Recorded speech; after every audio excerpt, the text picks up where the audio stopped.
Hi guys! Welcome to my vlog. Ngayong gabi, tuturuan ko po kayo mag-solve ng mix to mix number. No?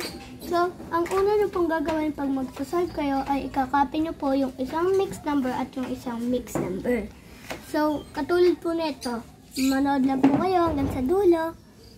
Lalagay po natin dito ang 3 and 1/6. And just copy po yung plus sign. And syempre po, ikakopy po natin tong 6 and 2/4.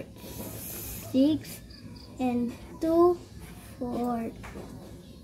Then equals po ulit. And maglalagay po tayo ng open, close parenthesis. And ilalagay po natin ng 3 plus 6. No? And plus po ulit, plus sign. Maglalagay po ulit tayo ng open, close parenthesis, and ilalagay po natin ng 1/6 and 2/4. Yan. 1/6 plus 2/4. Yan.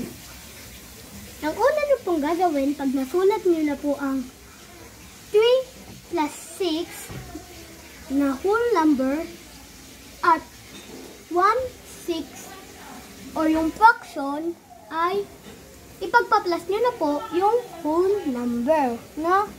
So, ipag-plus na po natin tong whole number. So, 3 plus 6 ay 9. And maglalagay po ulit tayo ng plus sign.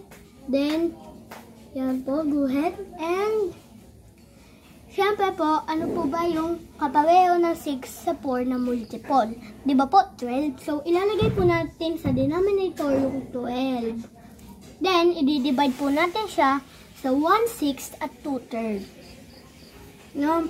So, 12 divide 6 times 1 is 2. Yan. 12 divide 4 is equals to 3. Divide 2 is 6. Then equals. Then iano na po yung 9. Then 2 plus 6 is 8. Then 12. Tapos po, di ba po pwede pa siya i-divide sa 4? Kasi po, prime number po siyang dalawa, di ba? Silang dalawa. So, i-divide po natin sila sa 4. Yan. Equal 9 to 3.